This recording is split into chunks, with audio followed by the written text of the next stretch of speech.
Is their screen visible to everyone?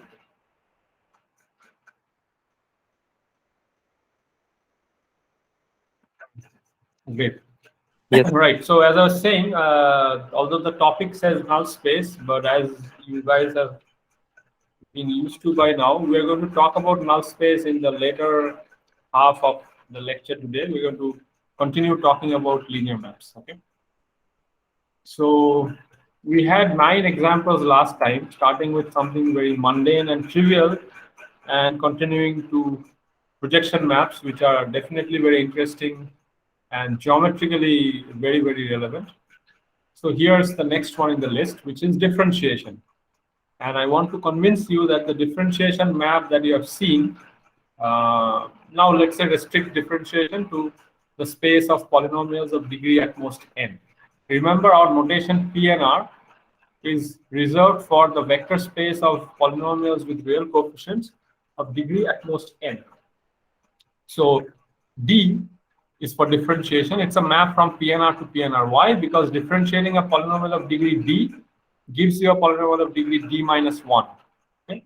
And clearly, if you differentiate a constant polynomial, which is a polynomial of degree 0, you simply get degree 0. You do not get something of degree minus 1. So if you start with a polynomial of positive degree, the differentiation drops the output polynomial's degree by 1.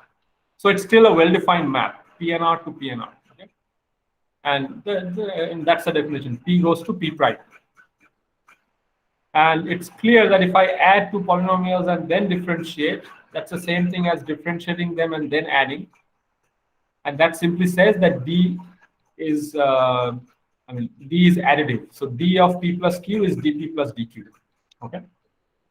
Similarly, if I scale a polynomial and then I differentiate, the scalar is a constant. So when I differentiate using the product rule, it's simply C times P prime, which is C, nothing but C times D of P. So D also scales well, which means D is a linear map. Okay.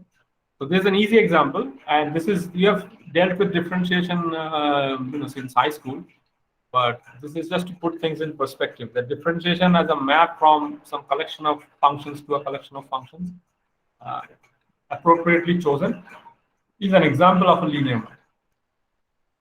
Okay, any questions before I go on to the next example?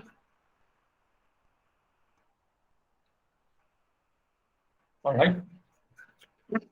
So, as I said, differentiation decreases the degree by 1.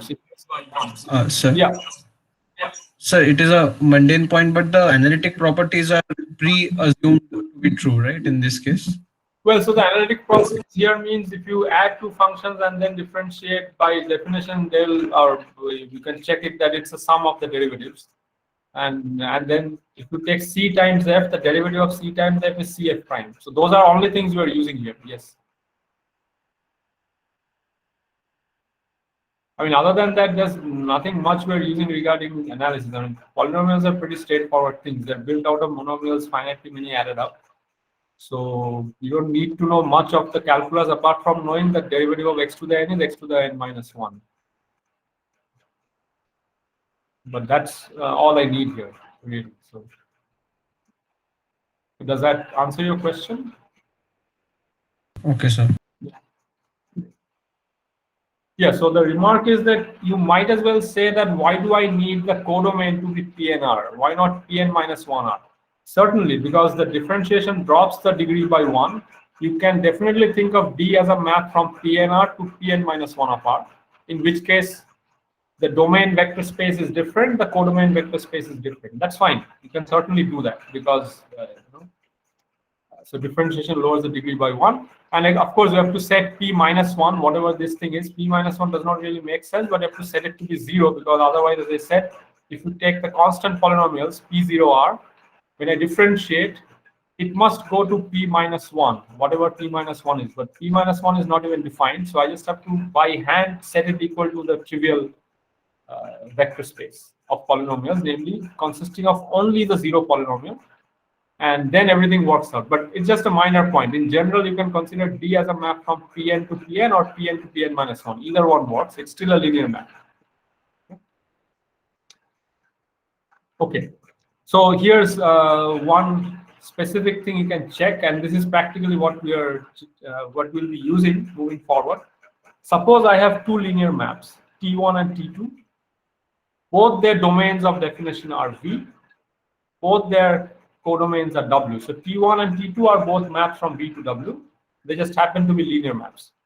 I'm claiming that if I take T1 plus C T2, so I'm saying this as a map makes sense. Why? Because given a vector little v, what is T1 plus C T2 of little v? It will be T1 of v plus C times T2 of v. So there, I'll basically be adding the vector T1v with the vector C times T2v in the codomain vector space W. So that is what this map means, right?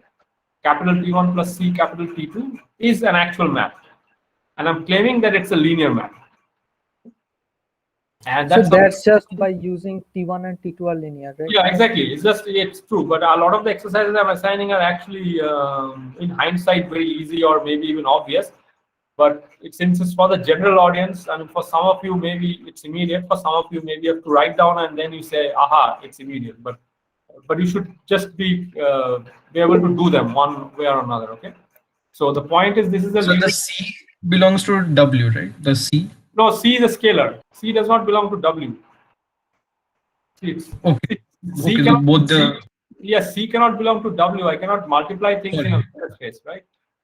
So it's like saying if I have the map F and the map G, I can talk about F plus 2G. It's like that. Or F minus 3G.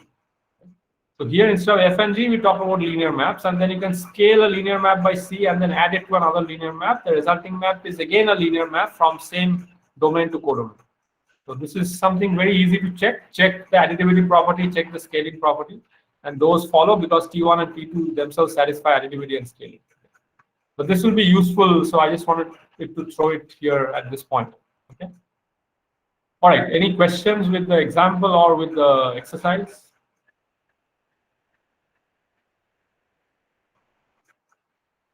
Okay, fine. So let's move on. Here's another one that you have seen. Since we talked about differentiation, what about integration? So I'm going to take CR to be the set of all continuous real valued functions on R.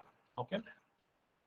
You might say, why is this a vector space? Well, that is precisely what you're learning in analysis right now, and I'll not go through the proof with you. But your job, if you're really interested, this is not an example that will be tested on an exam. But if you're really interested, you should be able to figure out a proof of why CR is a vector space. The essential conditions are that the sum of two continuous functions is a continuous function. If I scale a continuous function by a scalar C, then that's also a continuous function. These are the two key properties that you need to check. And these are essentially analytic properties. These are properties you really have to check one way or another from analysis. But we are importing those properties. We assume you know that. And then you can show that CR is a vector space over R. And it's a large vector space in the sense it contains all polynomials, all trigonometric functions, all of these exponentials, and all sorts of things, right? It's a huge space, but it's a vector space. And the key property is this analytic property that sum of continuous is continuous. Scaling a continuous function by a scalar is also a continuous function. These are the only two key properties that we are borrowing from analysis. Yeah, so it is a vector space over R, and clearly the set of all polynomials, PR, is contained in CR. And PR, as we argued, cannot have a finite basis. So clearly CR also cannot have a finite basis because PR is a subspace. Remember, the dimension of a subspace is always at most the dimension of this. So CR is a large space. That's what I meant by large right now. I'll not be more clear about this at this point. If we discuss CR later on in another context, I'll say more. So now let us consider integrating functions, integrating continuous functions over the interval 0, 1. But we think of that as a map. Namely, your input is a continuous function, your output is a number, and it's the integral of the function over 0, 1, or the area of the graph of f over the interval 0, 1. So this is the map. It's I, script I for integration, and it's a map from CR to R. R is a vector space over itself, CR is a vector space over itself, and what is I of f? It's integration from 0 to 1, ft dt. And again, you learn in analysis that this integral makes sense. If you have a continuous function defined on a compact interval, for instance, which is 0, 1 in this case, then this integral makes sense and it's a finite real number. So I of f is an actual number. It's not something not defined or infinity or anything like that. So all of these come from analysis. The fact that IF is well defined. Okay. Because typically the way you do this integral is you do this Riemann sums, take these boxes, the higher boxes, lower boxes, take the inf and sup and all of that, but it makes sense. That is my point. So we are not going to go into those details. So what are the things we want to check? We want to check that integration in this sense is a linear map. So what do I have to check? I have to check I of f plus g is equal to IF plus IG. But what is I of f plus g? It is the integration of ft plus gt from 0 to 1. But remember, integral I can split. So this can be split into two integrals, integral 0 to 1f, integral 0 to 1g. But that is by definition I of f plus I of g. So I is additive. All right. So this equality is just a property that you know from integrals. What about scaling? Well, if I scale f by c, then I'm integrating 0 to 1 c ft dt, but the c can be pulled out. And then I simply get c into if. So I also scales properly. So it is a map which scales well. It's additive, so it's a linear map. Okay. And remember, there's nothing sacrosanct about 0, 1. You could do this over any compact interval a to b. Just fix the interval a to b, do the same thing. You just get an integral defined for the choices a, b that you make. Here I made the natural choice 0, 1, but you could make any fixed interval a, b and do the same thing. Okay, any questions on this example? So why did we have to restrict ourselves to C of R? Because the set of integrable functions isn't it much larger than C of R? Well, it will be, but then see the point is, see there's issues regarding what you mean by integrable in the larger sense. There is Riemann integration, and Riemann integration often fails and so on. So people talk about Lebesgue integration. So you haven't seen Lebesgue integration, but typically these two things are different. So if you want, yes, you can say that I can practically do this on the set of integrable functions, sure. But it's I just wanted to emphasize CR because CR is something that you have seen many times. You're seeing it right now. And integration over compact intervals of compact functions is one of the things you will check or see in the analysis course that it exists and so on, in a very nice way. So that's why I wanted to put it into this context. But you could probably do this over integrable functions as well. And that contains CR, certainly. I mean, integrable over, let's say, some interval or something. I don't want to do it over all of R because clearly there are continuous functions not integrable over all of R. So, yes. So you can allow discontinuous functions if that's what you have in mind. Things which still have an area, but they are not continuous. Certainly. Okay. But I just wanted to have a precise sort of vector space in mind when I talk about this, so that you can relate to things you're seeing in analysis. So that's why I chose CR. Right? Yeah. Any other questions or comments?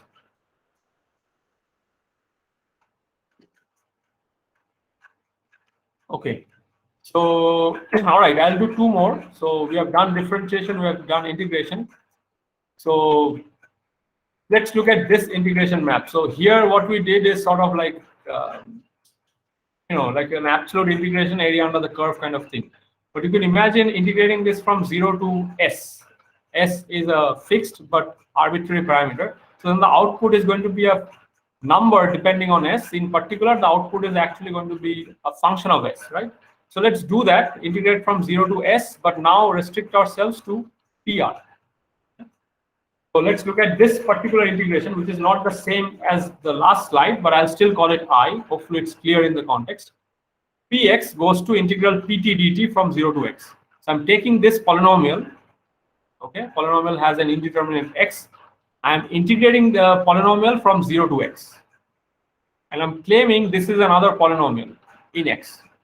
I hope. Sir, but it is no more linear, right? Which one? Yeah, so we'll see whether it's linear or not. We'll see that. Okay, so let's just take it one step at a time. You can think meanwhile whether it's linear or not. So let's let the others also take it at the speed that it's intended. Okay, so we have this map. So Sir, yes. Can you please explain the setup once? Yeah, sure. So what is the setup? You're taking a polynomial p, right? So polynomial p P is an expression of the form a0 plus a1x plus a2x squared plus dot dot plus akx to the k, right? So I'm just calling it px. So the input is px. What is the output? You integrate this polynomial from 0 to x. So think of your polynomial now has an indeterminate t instead of x. You can always put whatever letters you want, right? So you take pt dt, integrate this function pt from 0 to x. So if I take an example, let's say p of x is x. What should be integral 0 to x pt dt? It should be integral 0 to x t dt, right? Yes, sir. What is t dt from 0 to x? It's x squared by 2, Yes, right? sir. So it's saying that this integration is going to map the linear polynomial x to the polynomial x squared by 2. Okay, okay. If you take x squared, you're going to get x cubed by 3, Hmm. right? And so on. So in general, you can do it for any polynomial. If you have a0 plus a1x plus dot dot, you'll be integrating a0 plus a1t plus a2t squared plus dot dot dt from 0 to x. So you get a0t, a0x plus a1x squared by 2 plus a2x cubed by 3 plus dot dot, right? Yes, sir. So that's the But map. then, Yes. what is the need to replace the polynomial as the x as t? I Oh, mean, no. So the point is, see, if you say integral from 0 to x px dx, then it's the same variable. How can you even integrate something, the limits being the same variable that you're integrating, right? oh, yes. Okay, sir. You don't integrate 0 to t ft dt. This t is supposed to be the parameter which is varying from something to something, right? So it cannot Yes, sir. be the same parameter. So since I want the indeterminate to be x, I'm making the integration parameter to be t. That's all. You can put u if you want. If you like u, put pu du. Doesn't matter. Okay, sir. Thank you, sir. Yeah, so as I think one of you, maybe Nilabja, was remarking whether this is linear or not. So yeah, what are people's thought? I'm claiming it's linear, but if somebody has another argument, can you give me an example why it's not linear? What do you have to check? First of all, you have to check additivity. Additivity is pretty clear. If I take p plus q and integrate 0 to x pt plus qt dt, the integral splits. So it's 0 to x pt dt plus 0 to x qt dt. So it's clearly additive. So if you're saying it's not linear, the only issue might be scaling. But for example, if I take the polynomial x, scale by 3, I get 3x. Now I'll be integrating 0 to x 3t dt. But the 3 can come out of the integral because 3 is a constant. So I get integral 0 to x t dt, which is t squared by 2. Evaluate from 0 to x, it's x squared by 2. I get 3x squared by 2. But 3x squared by 2 is precisely 3 into the image of x because x goes to x squared by 2, right? So scales, I scales well because you'll simply be putting a c in front of here, but the c can come out of the integral and then it's I of cp is going to be c times ip. Is that okay with everyone? Or there is still a confusion?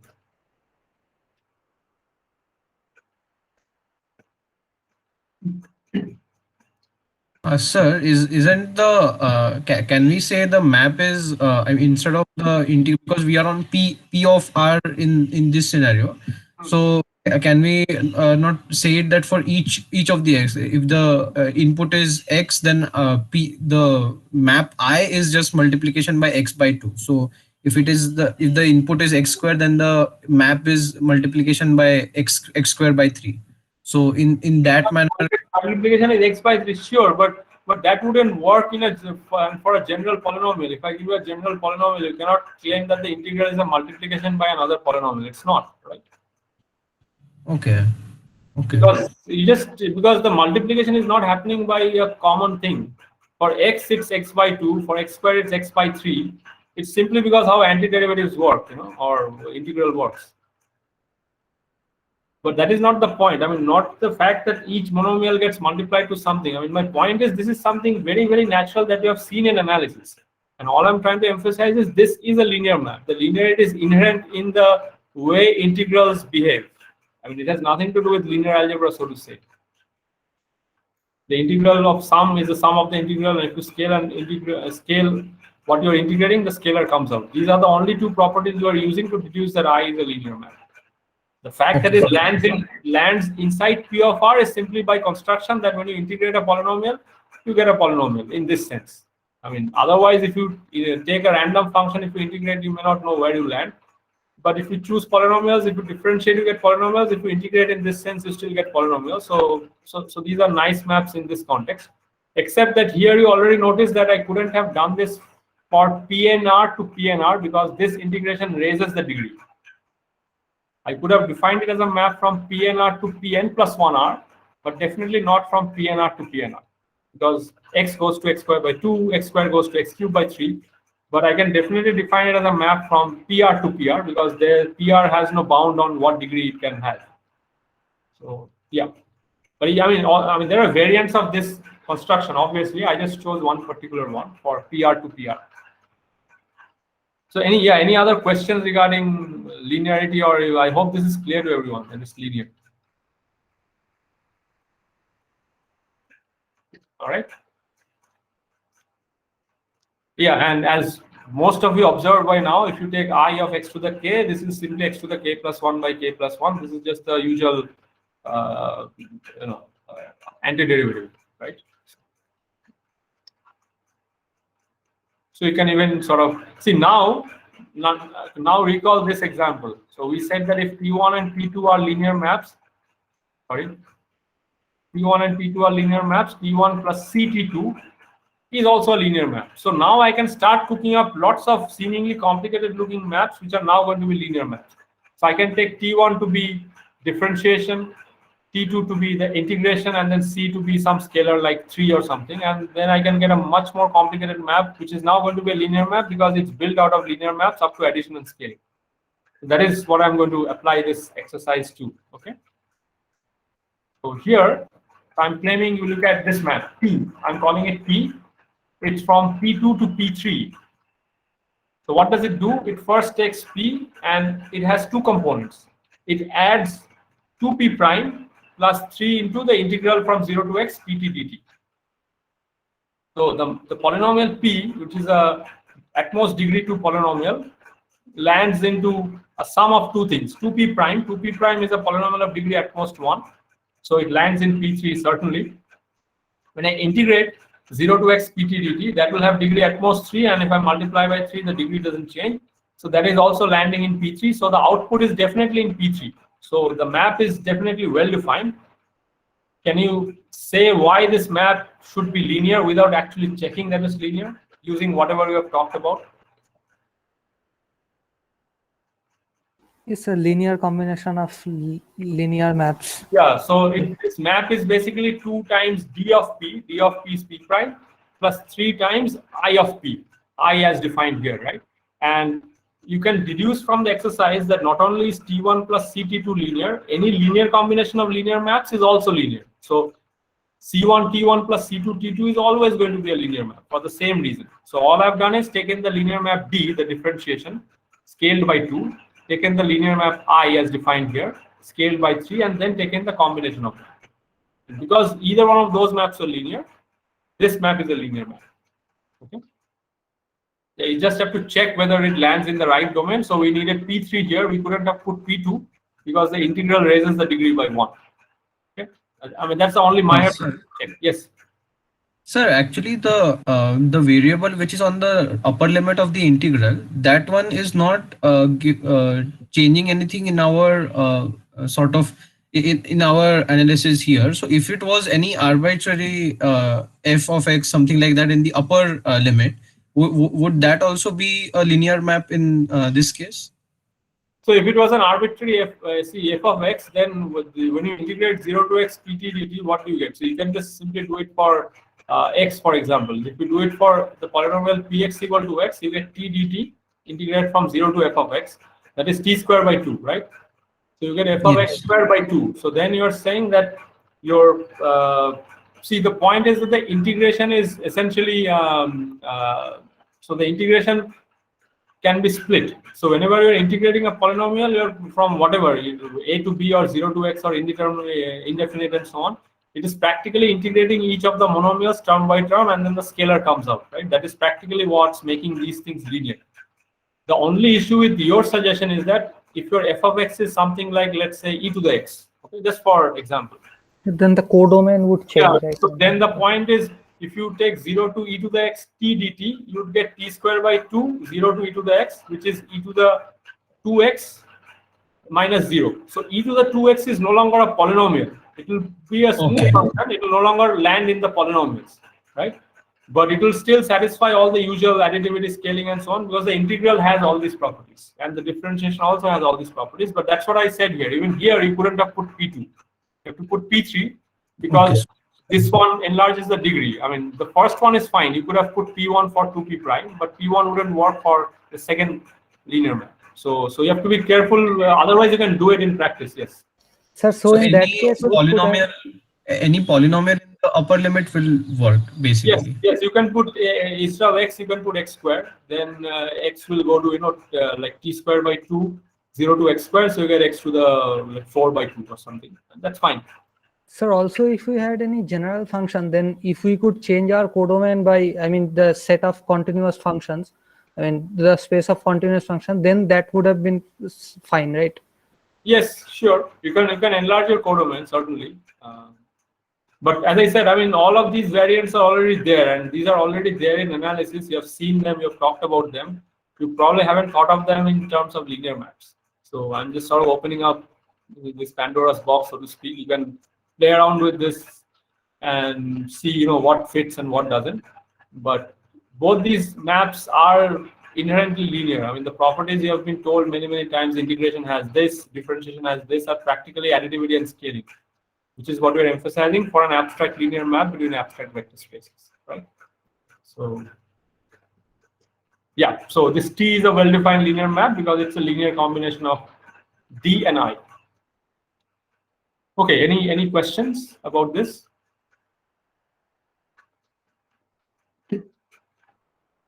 Right. So let's take another one, which is number 12, and I'll call it linear combination. And this is something we have seen over and over again. And I'll try to emphasize that linear maps are linear combinations are also linear maps. How so? Suppose you're given vectors v1 through vn, and of course capital V is understood to be a vector space over R. That goes without saying. Now I consider this map, which is a map T. This is a map from Rn to V. So I've chosen n vectors. I'm not claiming they span. I'm not claiming they're linearly independent. They could very well be the same vectors. V1 might be equal to V2 might be equal to Vn. Just choose n vectors and define a map T based on this choice, which is you have to give me an element of Rn. What is an element of Rn? An n couple of real numbers, namely A1 through An.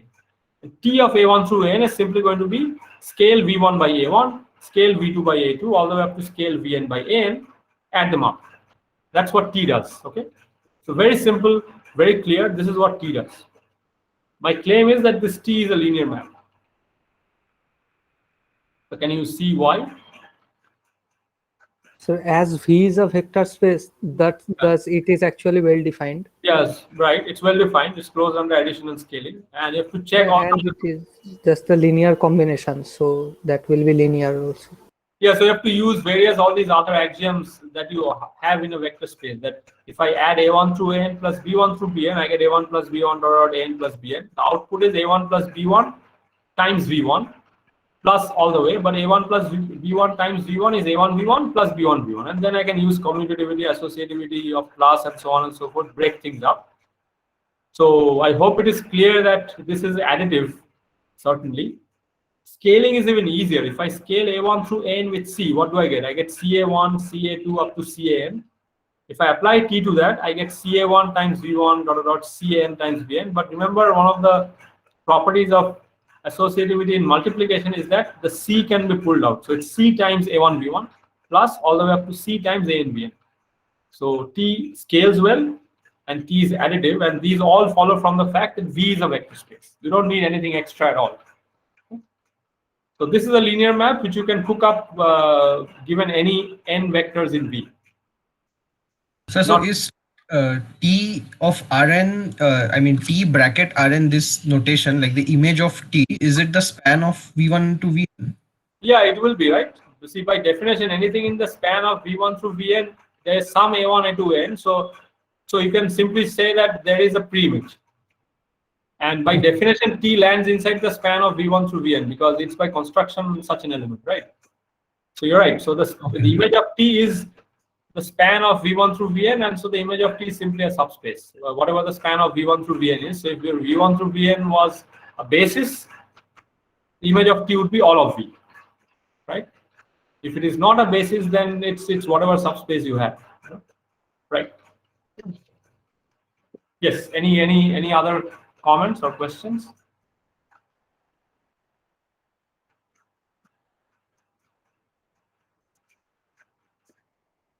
Yeah, so you can check that it's a linear map, and in fact, this is an injective map, and I'm claiming that this is an exercise, but an easy one is that this map T. Okay, I'm claiming that if V1 through Vn is linearly independent, then this map T is injective. Why so? Well, injective means what? Injective means that if T A1 through An equals T B1 through Bn, then A1 through N must equal B1 through Bn. So suppose they were equal. That means A1 B1 plus up to An Bn equals B1 B1 plus up to Bn Bn. But now I can bring everything on one side, and I get A1 minus B1 times B1 plus all the way up to An minus Bn times Bn equals the null vector. But Vi is a linearly independent. So that simply means that all the coefficients must be 0, which means A1 must equal B1, A2 must equal B2, and so on. So T is injective if the Vi's are linearly independent. Okay, and I'm saying the converse is also true. Suppose T is injective. So T is injective means what? In particular, it means that the only way you can get the 0 vector out of A1 through N is precisely when A1 is 0, A2 is 0, An is 0. So in other words, there cannot be a non-trivial linear combination of the Vi's which give me the 0 vector. Because if there was a non-trivial linear combination of the Vi's, meaning one of the Ai's is non-zero such that this sum was 0, that particular n tuple would be a non-zero vector in Rn, which maps to the 0 vector in V. Right? But clearly the 0 vector in Rn, all the Ai's are 0, obviously maps to the 0 vector in V. So I have two distinct vectors in Rn mapping to the 0 vector. That's a contradiction to the injectivity of T. So the injectivity of T is equivalent to this set being linearly independent. Sir, and if moreover it actually spans V, then it is bijective, right? Then it's going to be onto, and because it's injective and bijective and onto, it's going to be bijective. Yes. But the injectivity of the map T can be detected by the linear independence of the set S, and this is an if and only if condition. That's what I wanted to point out. Okay. Sir, that is only because the logical, I mean, the way we say it can be uniquely written as V1 through Vn, it is something corresponding to that definition, right? Well, no, not uniquely written. See, the unique fact is, no, not uniquely written. The point is the fact that it can be, so the injectivity means what? It means I cannot have two different vectors in Rn which map to the same vector in V. So if V1 through Vn, well, let's say, if T was injective and V1 through Vn was linearly dependent, that means I can find some non-trivial combination of Vi's which add up to 0, right? Which means there is some n tuple A1 through N, not all 0, such that summation Ai Vi is 0. But that contradicts injectivity of T, because you get a non-zero vector A1 through N which goes to the null vector, and the 0 vector obviously goes to the null vector. Because so you have two distinct vectors in Rn which go to the 0 vector. That contradicts injectivity of T. Sir, but the unique representation also, sir, I mean, the sorry. unique representation also implies same thing, right? But the unique representation is not even relevant here, right? The unique so what do you mean by unique Sir, representation? I mean, if T A1 to An gives a vector A1 V1 plus An Vn, and T B1 to Bn gives a vector, and if both of them are same, then A1 equal to B1 for all Ai. I mean, for all I. That is, then that would also be injective. No. That is if Vi is a linearly independent. Otherwise, why can you conclude A1 equals B1? Sir, I mean, assuming linear independence only, I am saying. I mean, the unique representation is a consequence of linear independence only, right? Sure, but as I argued that, see, you can talk about unique. So this is just for a map. So all I'm saying is, if Vi is a linearly independent, then T is injective, and if T is injective, Vi is a linearly independent. I'm just making a statement about the if and only if part involving these two statements. There are certainly other things that are true. I don't know if the Okay, sir, I get it. confusion regarding this. I mean, the statement is pretty simple. I'm not making a grand statement about a lot of things you can deduce. I'm just making the statement that to detect linear independence of the set which you are using to define T, it's enough to check the injectivity of the map T that you have defined, and this is an equivalence in the sense of one implies the other. Okay, that's all I'm saying. And of course, if V spans, if Vi span, you can say that this is a bijection and all sorts of things. We'll see examples like that later on. So clearly, V has dimension n, and you choose a linearly independent set of size n. This V1 through Vn would be a basis, so it will be a spanning set. So this map is then going to be a bijection, for example. Right? All of those things are certainly true, but I'm not making specific claims like that. I'm just making a general claim about a general structure that, given this choice, define the map T, the injectivity of T goes hand in hand with the linear independence of the set you used to define T. Yeah, any other clarifications? All right, okay. Yeah, so now if S spans V, then you can write, I mean, this was pointed out by a few of you. So if S spans V, then you can write every V as C1, V1 plus Cn, Vn. So T is surjective. So saying that T is sort of S spans V implies T is surjective, and saying T surjective also means S spans. So I'm just separating out two things. T being injective means S is linearly independent. T being surjective means S spans. So if T is both sort of injective as well as surjective, S has to be linearly independent and spans. That means S has to be a basis. Okay, so that's all. So you can separate out the injective, surjective in terms of linearly independent and spans in this particular context. So you can combine the two as well, but my point is to be able to see reason through the combination. Sir, I had a question on notation that T is a function of Rn to V, but it is acting on this particular set S. So in the description, I just thought you're right. It should really be T subscript S or T subscript V1, V2, Vn. Yes, absolutely. So as I said, this T is implicitly a function of the choice of n vectors that you make. Yes, absolutely. This T, but it's just too much clutter to write all of that. That's why I didn't write it down. But it's implicit in how you construct T, certainly. Okay. Yeah. So the last one, which as I said, you have to live with quotient spaces. So given a subspace W of a vector space V, we had constructed this vector space called V mod W or V quotient W, and we saw that this is a vector space. So now I'm claiming that there is a natural map called the quotient map, and this is a map you simply have to live with all your life if you are a mathematician, certainly, even if you're a physicist, or probably even if you are a scientist doing anywhere close to reasonable mathematics or needing reasonable mathematics. So this is a map. The map is very simple, actually. It just says take a vector V, send it to its equivalence class. That's it, right? V mod W is what? These are the equivalence classes of vectors V, and you say V and V prime are equivalent if V minus V prime belongs to capital W. That was the equivalence relation, right? So the definition is pretty straightforward. Take a vector V, send it to the equivalence class of V, which we denote by bracket V. That's it. I mean, it couldn't get any simpler than that.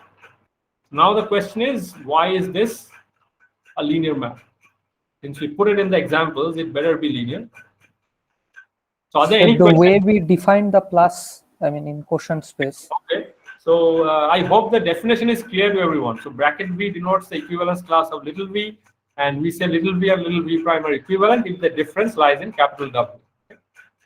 Physically, you can think of bracket V as capital W translated by little v, if you wish. Okay. Okay. So as I said, this as a set is this, but as an element, it's a single element in this equivalence class. As a geometric object, it's sort of a translated version of capital W. Okay.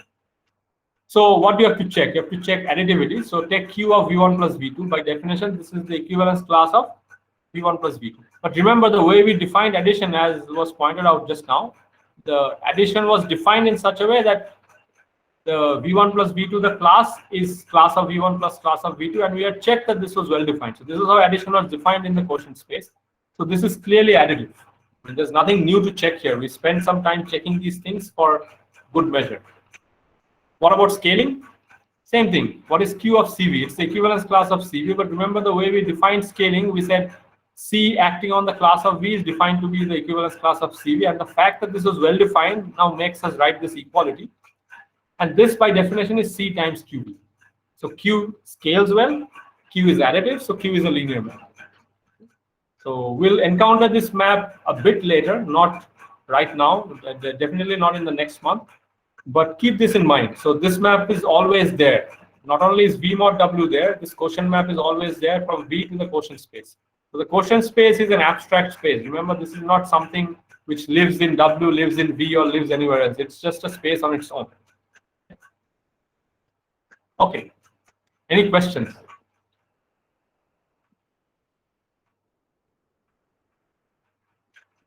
All right. So now, given linear maps, we can do certain things with it. So first of all, for a function, what are the kind of things you talk about? You kind of talk about the range of the function.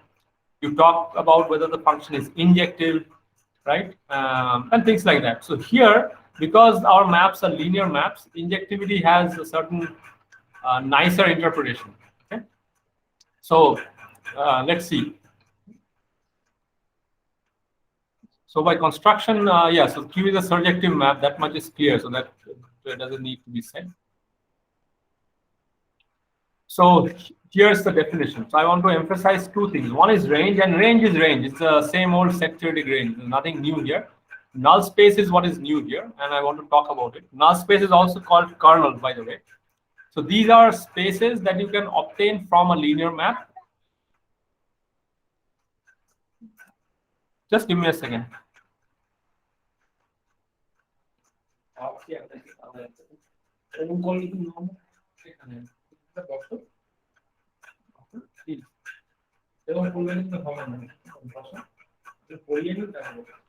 Please sit down.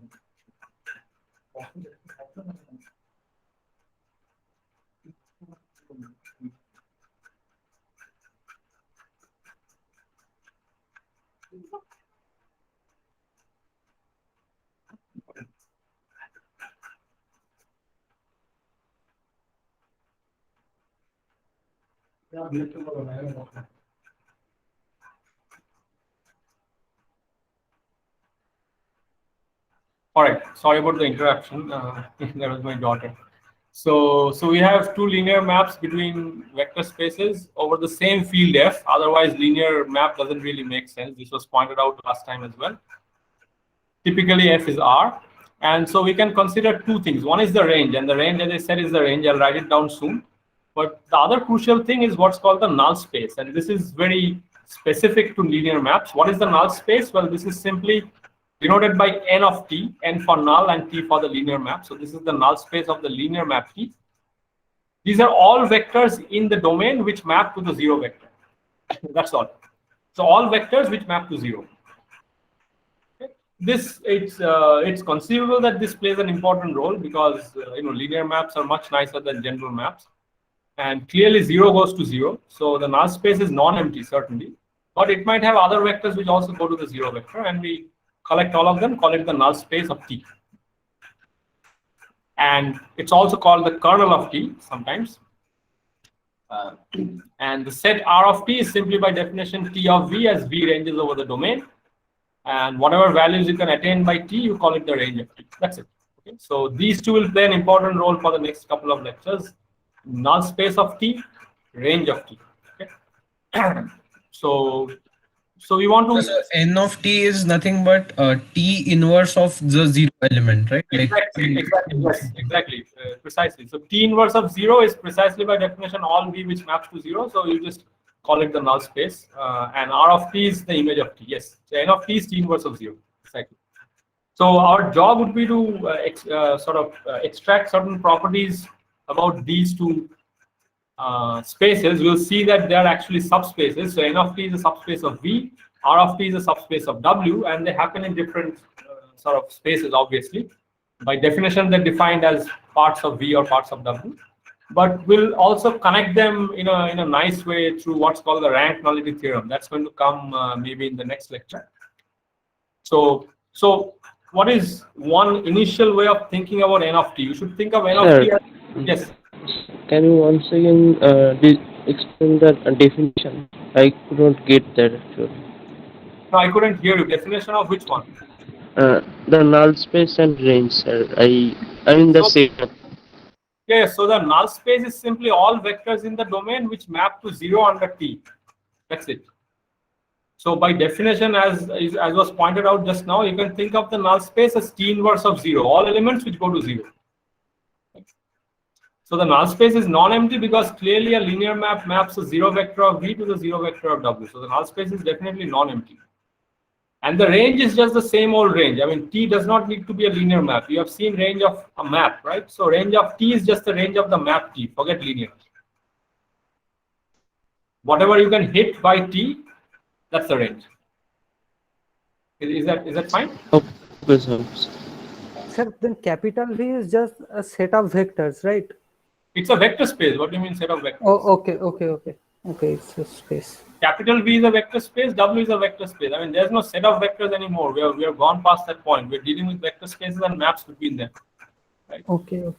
So, I mean, I was thinking that for being well defined, the codomain always needs to be vector space, but the domain, I mean, does not always necessarily need to be a vector space for just being well defined. No, but well definedness of what? Sir, I mean, for all the linear combinations to be in the space that we are talking about, that forces the codomain to be vector space. It's not a question of linear combination. How can you even scale a vector if your domain is not a vector space? Okay. Sorry. It doesn't even make sense, right? Yes. Like 5 lectures. I mean, you cannot even talk about linear maps if your domain and codomain are not vector spaces. I mean, this is not even a question up for discussion. Yeah, so as I was saying, we should intuitively, if you want to interpret n of t and r of t, I mean, this is a slightly informal way of interpreting it. We'll see a more precise version. N of t can be thought of as the amount of information lost, meaning, a collection of vectors going to 0. So that's sort of an amount of information lost if you equate the 0 vector with 0 information or something. And r of t as the amount of information that you're retaining, because clearly those are things that you can see in the codomain, but you may not see other things which you have lost through the null space. So this is just a vague interpretation if you wish. If you wish to ignore it, do so. And think of T as a transfer of information. Okay, I mean, some people may like this kind of analogy, some people may not. If it's too imprecise, ignore it. Okay? But the key exercise out of all of this definition is that we use linearity of T to conclude that R of T is a subspace of W. Okay? So we'll talk about N of T, but look at R of T. I'm claiming that this is a subspace of W. So what do you have to check? You have to check that if I take 2 such vectors, T of V1 plus T of V2, that is also of the form T of something, right? But T of V1 plus T of V2 by linearity of T is T of V1 plus V2, right? So clearly R of T is closed under addition. Now what about scaling? So if C T of V, then that is equal to T of CV. That is right, exactly. So that is also true because T scales well. So R of T is closed under scaling, and we have seen that these two properties, when we check, suffices to show that we get a subspace. So R of T is a subspace, essentially because T is a linear map. Okay? So R of T is a subspace of W. It may not be the whole space if T actually loses information. And we'll show shortly that N of T is also a subspace, but N of T is actually a subspace of V. Okay? And what these two subspaces have, in terms of the dimensions and so on, that is going to capture something nice in the form of what's called the rank nullity theorem. Perhaps sort of the second important theorem in the course after the replacement theorem. So, okay, any questions on this slide regarding the definition?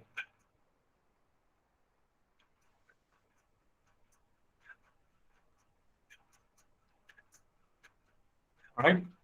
Okay. So yeah, as I was telling you, if you take V1 and V2 to be in the null space, I want to show that the sum is also in the null space. So what do I have to show? I have to show that T of the sum is 0. That's what it means to say that V1 plus V2 is in the null space, right? So what is T of V1 plus V2? By linearity of T, this is TV1 plus TV2. which is 0 plus 0, which is 0. So clearly, V1 plus V2 is in the null space. So the null space is closed under addition. So that's a good sign, right?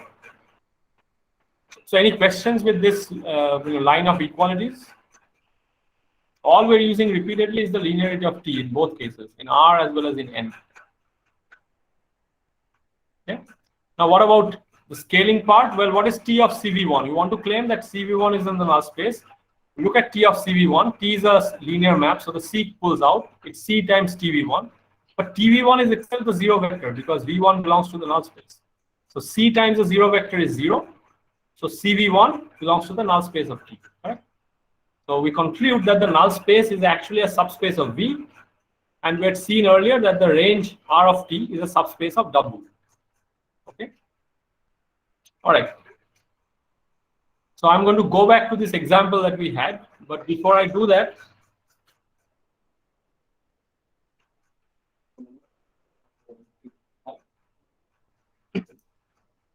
yeah, so before I do that, any questions regarding the N of T being a subspace, or any comments or any doubts?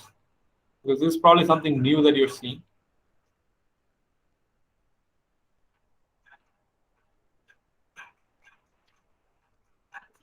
Okay. All right. So consider this map, the same map D that we constructed earlier, from PR to PR, polynomials to polynomials, P to P prime. So what is N of T? I'm claiming that they consist of only constant polynomials. Why? Because any polynomial, when you differentiate, becoming the zero polynomial means that the original polynomial must have had degree 0. And the only degree 0 polynomials are the constant polynomials. So clearly N of T contains only constant polynomials. Okay. However, if you look at a general, yes. Range should be entire. Yeah, exactly. So you're claiming range is the entire thing, and this is precisely the point, that if you want to get something in the, if to show that it's surjective, what do you claim? You choose a polynomial which you give me, which is a0, a1, x dot dot, and because we know how to do this indeterminate sort of indefinite integrals, you can simply take the antiderivative or apply I if you wish, and you can construct this polynomial a0x plus a1 by 2x squared plus dot dot, and d of this is precisely going to give you the polynomial that you gave me. So D is definitely surjective, but it's clear that this is by no means the unique polynomial whose D is the given polynomial, right? I could add any constant in front here, any C plus a0x plus dot dot. D of that is always going to give me that, because the C is simply going to vanish. It's in the null space, right? So it's surjective, but it's not bijective, certainly, because it kills all the constants, and you can add all the constants here and you still hit the same target. Okay. So here it's clear that N of T is a one-dimensional space because it consists of only constants, and D is surjective, so the range of D is all of P of R. Okay. So we cannot really talk about the dimension of the range because it's the dimension of P of R, and so that is just something too big. But ideally, what we want to talk about is compare the dimension of the range and the dimension of the null space in reasonable cases, in finite dimensional cases. Okay. So yeah. So any questions with this example?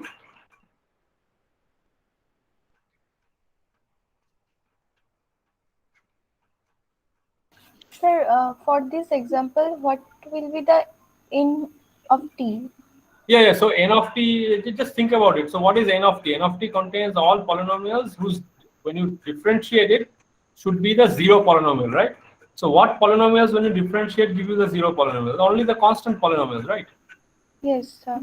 So that's why N of T consists of all the constant polynomials, the polynomial 2, the polynomial 3, the polynomial -4, the polynomial pi. Okay. Okay. All right. Any other questions?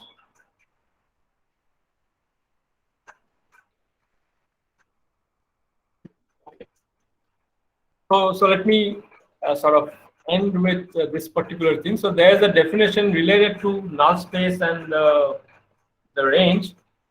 Naturally, these are subspaces. So if your V and W are appropriately chosen, you can talk about the dimension of the null space because it's a subspace of V, and the dimension of the range because it's a subspace of W. So you can obtain two numbers.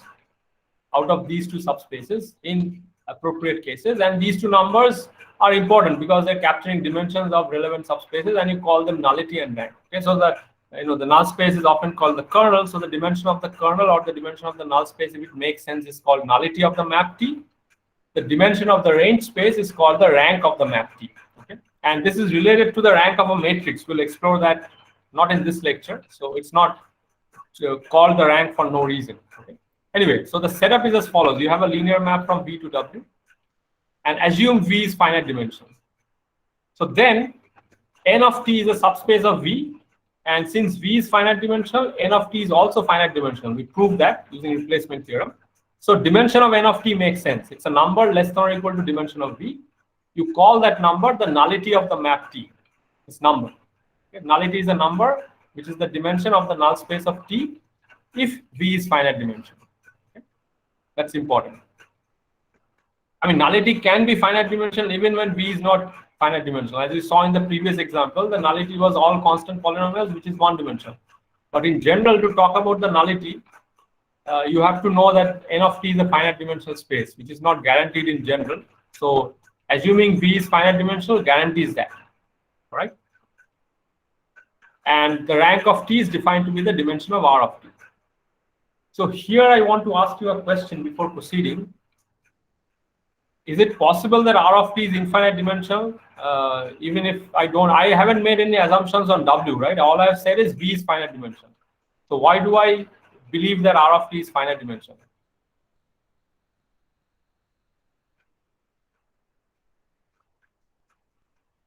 Sir, it is an association from V to W. So every point, every image is of the form T of V1, T of V2 in that way. So then it will have to be finite dimension because we can at most form the linear combination and that kind of thing of the things in V. Exactly. So maybe a slightly more precise way of saying this is if V is finite dimensional, you choose a basis V1 through Vn. And then you look at TV1 up to TVN, and you can show, as we said by construction, TV1 through TVN spans R of T, because every element in R of T by definition is T of V, but V is of the form summation AI Vi. So T of V is of the form summation AI TVI. So this finite set TV1 up to TVN actually spans R of T. So because it's a finite set it spans, clearly dimension of R of T is finite. That doesn't need to assume W is finite dimensional. Okay. I hope this is clear to everyone. If it isn't, I'll be happy to explain this, or if you have any other doubts. The only assumption is V is finite dimensional in this whole discussion. Sir, can you please explain once again? Right. So the point is, why do not need W to be finite dimensional? Well, look at R of T. R of T is all elements of the form T of little b, right? But since V is finite dimensional, I could have chosen a basis V1 through Vn of capital V. Every little v can be written as summation ai vi, I equal to 1 through n, right? But then what is T of little v? Because T is linear, T of little v is ai tvi summed over 1 through n, correct? So that means what? That means every element in the range of T is a linear combination of TV1, TV2 up to TVN, right? Yes, sir. So which means R of T has a finite spanning set. But then we can use what we proved earlier, that if a vector space has a finite spanning set, it has a finite basis, because you simply have to remove elements one at a time, right? So R of T is finite dimensional because it's the image of something finite dimensional. That's where linearity comes in. Linear map cannot enlarge the dimension. Okay, if you start with a finite dimensional thing, the image of a linear map cannot be infinite dimensional all of a sudden. The dimension can only go down, but the dimension cannot increase. So R of T is necessarily finite dimensional because V is finite dimensional and T is linear. W could be whatever you want. It doesn't matter in this discussion. Okay? Yes, sir. Got it. Thank you. Any other questions? All right. So yeah, so this is the remark. I basically already explained it. So if n is the dimension, you choose a basis beta, V1 through Vn of V. And then you can show that this S spans R of T. So S, so a subset of S is going to be a basis. This is the pre-replacement theorem that we talked about. So R of T is clearly finite dimensional. Okay. So yeah. Okay. So So here's one observation which is very useful. In a general map, when you want to check injectivity, it's not easy. You have to check if f of a equals f of b, then a equals b. Here I'm claiming that T is injective is if and only if this condition. I haven't written it in this form, but I'm saying the map T is injective is if and only if the null space is the zero vector. Why is that? Let's do one direction. Suppose T is injective. Is it clear that linearly independent, right? which one? Oh no, sorry, sir. No. T is injective has nothing to do with linear independence. T is an abstract map. It's not constructed out of any V1, right? So the zero goes to zero. Yeah, so T is injective means only zero can go to zero because zero anyway goes to zero, right? So injectivity forces the null space to be zero. I mean, this is almost by definition, right? A linear map sends 0 to 0 and its injectivity says nothing else can go to 0. So fine, this we understand. What about the converse? That is the more interesting thing. Suppose n of t is 0. Can you conclude that t is injective? So if n of t is 0 and t of v1 is t of v2, you want to really claim that v1 is v2. So how do you prove v1 is v2 from here and here? So maybe, I mean, taking t The of other v1 side. minus v2. Right. So you can simply write 0w as tv1 minus tv2, but by linearity of t, this is t of v1 minus v2, right? But now you see that n of t is 0. So the only vector which goes to 0 is a 0 v1 vector. minus v2 has to be 0. So v1 minus v2 has to be 0. So v1 has to be equal to v2. So this is a nice condition. For linear maps, you do not have to check if f of a equals f of b, a equals b, none of that. You simply have to check that the null space of the kernel is 0. And that is equivalent to saying that the linear map is injective. So this is a nice condition because you're using linearity of the map. It's not true for a general map, even between vector spaces, certainly. So this is a nice condition that injectivity of the linear map is equivalent to the null space of the kernel being the trivial vector space. Okay, any questions? So we'll explore more of these through examples, and of course there will be the rank nullity theorem, which combines these two numbers in a very nice way. That will be done in the next lecture, hopefully. And then we'll have a special lecture as an application of rank nullity theorem, which is part of, I think, hopefully 4 or 5 special lectures trying to show you applications of linear algebra outside of linear algebra or outside of mathematics. But that will be next week. So. Yeah, So this condition only requires the linearity of t, right? I mean, this injective, I mean, null space is the only 0. Yeah, so injectivity has nothing to do with the dimension of B or anything. Yes, absolutely. So I mean, if we have any function which is linear in nature, so if we see that it has only 0 as its root, then we can say that it is injective. Yeah. So this is true for any linear map between. So this will be applied even in infinite dimensional context. So the V being finite is only to make sense of the dimension of n of t. N of t makes sense for any linear map. It's only that the dimension may or may not make sense, usually, right? But yeah, yes. So this is true for any linear map between infinite dimensional vector spaces, if you wish. Yes. Sir, could you explain why the null space of T is equal to the 0 in V if T is injective? Like, why is it the so that's something very almost from definition. If T is injective, see, injective means the 0 vector has to go to 0 because it's a linear map, right? The 0 vector in V has to go to the 0 vector in W because the linear map does that. Okay, so yeah. Means nothing else can go to 0, right? Okay, sir. It's just that, yeah. So sometimes one side of the if and only if is so obvious that you might miss it. So yeah, I mean, it might happen that you might miss. Okay, you are looking for something more substantial, and then it's really something silly like that. But if you keep your eyes and ears open. Yes. Any other questions? All right. So the name kernel was suggestive. So why is it the name kernel? Is it adding some information? You said it's the information loss, but is kernel, we usually say in computer science kind of context that it is. Yeah, no, that is that. See, I don't know if there's a good reason why it's called kernel. Like, I don't know. I tried to sort of dig up a bit. There are various things attributed to it, saying that if you draw a linear map, things will go to 0, then it looks like the kernel of a corn or something. But I don't think that is originally why it was named as the kernel. So it's a kernel is like the core. In some sense, these are the things which are going to the core of the vector space W. If you think of the 0 vector as the core, if you want.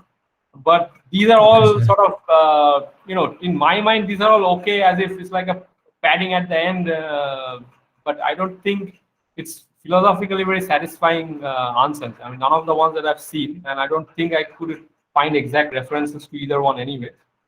So I don't know of an answer that is satisfactory or good enough for me. Perhaps that's why I didn't make any mention of that. Yeah, but the kernel is quite used in mathematics and perhaps in a different sense than computer science. But yeah.